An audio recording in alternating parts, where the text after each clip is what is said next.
What's good? It's Russell Kinder. Today I'm gonna be going over my official Elimination Chamber review, man. This show was overall a really amazing show. I am completely speechless after the show. I am going to go ahead and jump straight into the review. The first official match we'll start off is the Women Elimination Chamber match between Alexa Bliss, Liv Morgan, Bianca Belair, Naomi, Bayley, and Roxanne Perez. This was a really great Women's Elimination Chamber match. I really love what they did here. It started off with Naomi. It was finna start off with Naomi and Liv Morgan, if I'm not mistaken. But before the match started, we end up getting Jade Cargill. She ends up finally goddamn returning. It's about damn time. She finally returns. She walks to the ring. It looks like it was about to be Liv Morgan because Liv Morgan was worried. She was worried that Jade was gonna attack her, but Jade ended up pretending like she was gonna attack Liv, but she ends up attacking Naomi.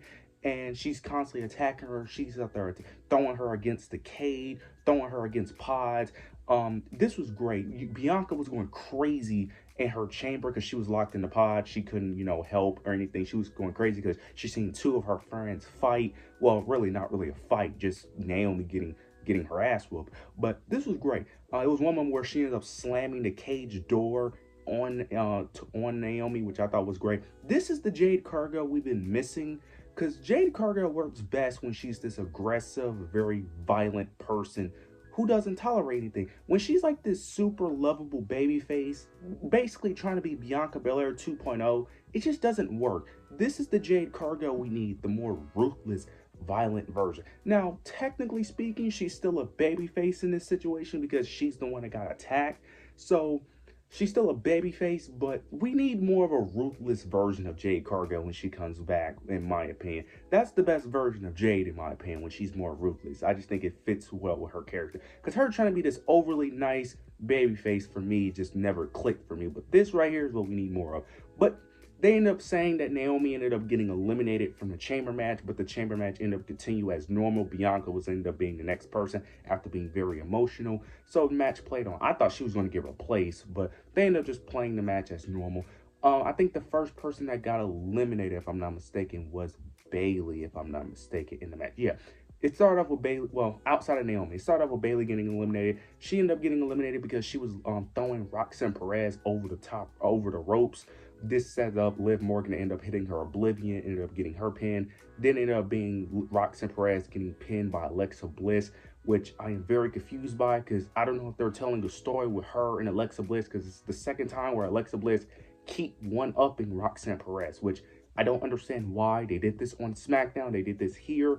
If it's not leading to a story, can we please stop this? Because I don't want Alexa Bliss anywhere near Roxanne Perez, especially with her dealing with the Wyatts eventually. If it's not leading to a story, can we please stop doing this? Because I just don't understand it. But she eliminated Roxanne. Then you end up getting Liv Morgan eliminate Alexa Bliss via a roll-up plan. Then the final two are Bianca and Liv Morgan. And this was great. They had a really good back and forth. There was moments where Liv Morgan tried to go for Oblivion, but she couldn't. This allowed Bianca to finally hit the KOD and picks up the victory. So Bianca Belair wins the Elimination Chamber, which I am very surprised by. I thought Liv Morgan was the obvious pick because I thought they was going to do a triple threat, but they pulled the trigger on Bianca and Rhea. Now, some people were saying that Bianca could win because Liv Morgan and them just won the tag titles. So this gives Liv Morgan an excuse to have a match at Mania for the tag titles. I didn't really think that was a big deal, only because who would Liv Morgan and Raquel face for the tag titles? There's no women's tag division. The only people it would have made sense to fight was Naomi and Bianca. Now that they're not going to be a tag team, what is Liv Morgan doing at Mania? That's why the whole tag team thing I didn't really think was really a big deal, and I highly doubt that was the reason why they chose Liv Morgan. I think the reason they chose Bianca was very simple. They need a money match for WrestleMania 41, and Rhea Ripley and Bianca is that money match. And this kind of more confirms that they're definitely not having Io Sky beat Rhea Ripley. Now, they end up doing like a stare down between Bianca, Rhea, and then Io came in the middle. When they did that stare down, I'm going to be honest, it was very obvious that Io was the third wheel. Like, I'm sorry.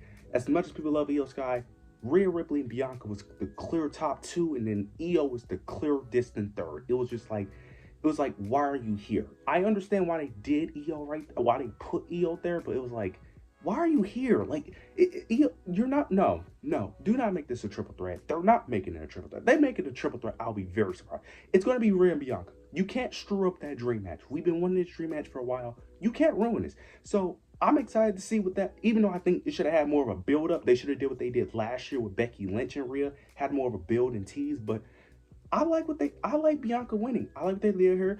I didn't want Liv to win, so thank God. So Bianca is going to Mania to face Rhea, and that match should be an absolute banger, and I can't wait to see how that plays out. The next match we have on the card is the tag team match between Nia Jax, Candice LeRae versus Tiffany and Trish Stratus. This is going to be very quick because this was, unfortunately, this was the bathroom break. I'm sorry. This match wasn't bad. It wasn't bad. It was fine. It was fine. This was basically a TV match. It was nothing special. It was fine for what it was. I'm not going to speak too much on it. This match shouldn't even happen in the first place. Trish Stratus and Tiffany won. I don't, that's all it really is. They got a pop for Toronto. Tiffany got the pin on Nia, so I'm assuming that's the end of their feud. So that's really it. Yeah, I don't care. This didn't really progress anything. This shouldn't have happened because this was just a nothing match, a nothing feud that shouldn't have existed. So yeah, the babyfaces win, and that's really it. Let's move on. Now we get to actually the best match on this entire card. This match was a banger. Sami Zayn versus Kevin Owens, unsanctioned match. This match was wild. They had some wild spots, man. This match was amazing. We had some cool spots. We had one spot where Sami Zayn did a back-to-back blue thunder bomb onto a table onto Kevin Owens. We had one spot where Kevin Owens and Sami Zayn was on the top rope fighting, but Kevin Owens ends up slipping underneath him, ended up tossing Sami through stacked tables. That was very sick. We had another spot where Sami Zayn ended up hitting KO with a barbed wire chair. Ended up doing, I think, a blue thunder bomb on the barbed wire, if I'm not mistaken. We had another spot where Kevin Owens ended up doing a fisherman's suplex on a chair. That was nasty. They kept on playing the neck injury. This match was very wild and very chaotic. I really love what they did here. This match was great. The only thing this match was missing was blood. But everything else they delivered. They delivered on the violence, the intensity. They delivered on everything but the blood, which I do think was slightly missing. That was the only thing I kind of wish they had. But this match was amazing. The constant kickouts. This match was amazing. But it does go towards the end of the match, if I'm not mistaken. Towards the end of the match, KO ends up doing the power, not the power driver. He ends up doing back-to-back power bombs on the ring apron. The security's out there. They want him to stop, but he can't. Well, but he won't, which I thought was stupid because it's an unsanctioned match. Just let them fight. I don't understand why they had security out there. Like, just let them fight. I understand what they was trying to do, but it was very stupid that security was out there. But he ended up hitting back-to-back power bombs on the ring apron, and he picks up the victory, which I was very shocked by. Then after the match, he tries to attack Sami some more. He tries to attack him on the concrete. He ends up removing the mat on the ground, revealing the concrete. He tries to attack him on the concrete, but you end up getting Randy Orton. Kevin Owens to get back in the ring. He tries to fight Randy Orton, but he couldn't. Randy Orton ends up hitting the RKO. And then there was a moment where Randy was about to hit him with a chair, but he ends up dropping it. And then he ends up lifting up his knee pad, revealing that he was about to go for the pump kick. He tries to go for it, but security ends up stopping him, allowing Kevin Owens to escape. This was great. This match played out exactly how I wanted to play out. Kevin Owens looked dangerous. He looked like a monster, as he should. He beat Sami Zayn, as he should. And then Randy attacked him after the match, which I thought was great. This is great. This is definitely leading to the Mania match, which Randy Orton is obviously going to win, putting it into their feud. But this is great. I enjoy what they did here. The only complaint I have is Michael Cole and Wade Barrett, because they was making me mad on commentary. Because they kept on doing this thing where they kept on saying that Sammy should quit. Sammy should quit. It's time for him to end the match. I don't care if it's unsanctioned. End the match. That was making me so mad because it's like, bro, it's an unsanctioned match. Shut up. Stop saying that they should end the match. Stop. I get what they were trying to do, like sell it as like this brutal match. It was. But bro, Michael Cole was making me so mad, constantly telling them to end the match. Shut up. It's an unsanctioned match, bro. That's the whole point. It's supposed to be brutal. Like, I'm cool with him saying once or twice, but he said this like 1,000 times in the commentary of them telling them to end the match. Like, shut up, bro. Like, that was one of the few times where Michael Cole was making me mad on commentary. Like, shut up. Like, we get it, bro. Like, stop saying it. Like, he kept saying it. But overall, this was an amazing match. This was the best match in the card. I love this, bro. This was great. Now we get the men's Elimination Chamber match between Damian Priest, Logan Paul, Seth Rollins, CM Punk, Drew McIntyre, and John Cena. This match was also great. I really enjoyed this men's elimination chamber match. The first person that got eliminated was Drew McIntyre, if I'm not mistaken.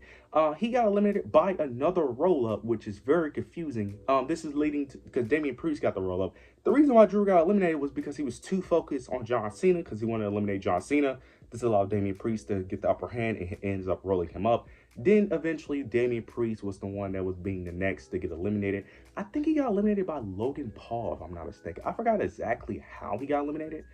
I know he didn't. I think he got eliminated by like a sneak attack or something. I forgot. But he got eliminated by like some type of distraction, I think. And then Logan, because it was Drew McIntyre hit a Claymore on him. That's what happened. Yeah. Drew McIntyre hit a Claymore after he got eliminated, which allowed Logan Paul to hit a frog splash and then get the pinfall.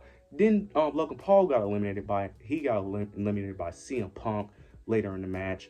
Then you end up getting a moment where it's just Seth, John Cena, and CM Punk. It started off with CM Punk and John Cena and finally getting that one-on-one moment we wanted. They had a really good back and forth, but then Seth Rollins comes in the midst, interferes, just wanting to attack Punk. John Cena kept on interrupting. Then eventually, they ended up double teaming Seth Rollins. They ended up double teaming Seth Rollins, where CM Punk hits the GTS. Cena hits attitude adjustment, and then Punk gets the pinfall on John Cena, on Seth Rollins, which I like. Then we get the official final two, John Cena versus Punk. They have a good back and forth, but towards the end, we end up getting a moment where John Cena throws Punk towards the ropes. Punk is like laying down in between the middle and the last and middle rope. This allows Seth Rollins to end up hitting a curb stomp, and then John Cena immediately takes advantage and puts him in the STF and make Punk's passes out, John Cena picking up the victory, which I was extremely shocked about, because I was shocked that he took advantage of that, which I thought was great. And I'm just happy that he won, because I'm like, I've been wanting Cena to win a match for so long, and the fact that they actually allow him to actually win is crazy. So John Cena is going to WrestleMania to face Cody Rhodes for the undisputed title, and this leads to the main event. Then we get the main event with The Rock. And the one thing I like about this main event is that The Rock got straight to the point. He's like, look, Cody, I gave you an offer. I want you to sell your soul. Is it a yes or a no? And Cody's response was great, because it looked like that he was about to do it. He did the whole thing where it looks like he was about to say yes, but he ends up flipping it and ends up saying that he already sold his soul. He sold his soul to, to this company, and he sold his soul to the fans. And he ends up telling The Rock to go fuck himself. He's like, fuck you. Like, I know what you're about. Like, I'm not messing with you. Then you got everyone's hype. You got Travis Scott, who was also out there in the ring. I was very confused, but I liked his role. Then you got John Cena playing hype man. He's excited, jumping around. He ends up hugging Cody Rhodes. As he's hugging Cody Rhodes, he gives an odd look. He looks at The Rock, and then The Rock ends up doing the throat signal, and then John Cena low blows Cody Rhodes, and then they brutally attack him. John Cena ends up attacking him with the gold watch, which I heard people say that that's Dusty's watch, which is crazy. He ends up attacking him with the championship belt. He makes Cody bleed. He chokes Cody out. Then you got The Rock. He pulls out the belt that says Cody's soul with his dad death date on it. He whoops him. Travis Scott is also helping and attacking Cody Rhodes. John Cena is officially turned heel, which is crazy to think about in 2025. They finally pulled the trigger on John Cena. I am going to make a separate video. I have so many thoughts and opinions. This video is going to be extremely long, but I'm very mixed on this. But my overall reaction to this is that I like it. I like it. I'm very mixed on the heel turn, but I like the idea of it, and I think it has a lot of potential. But I'm going to make a whole video about John Cena turning heel, because that needs a video in itself, because I have a lot of things I want to discuss about that. So I'm going to make a whole separate video about that. So you guys let me know your thoughts and opinions down below. Make sure to like, comment, and subscribe. This was a great show. This was damn near a 10 out of 10. The only thing that bumps it from instead of a 10 and just a 9 is the tag match. But overall, this was a great show. You guys let me know your thoughts and opinions down below. Make sure to like, comment, and subscribe. But yeah, that's it.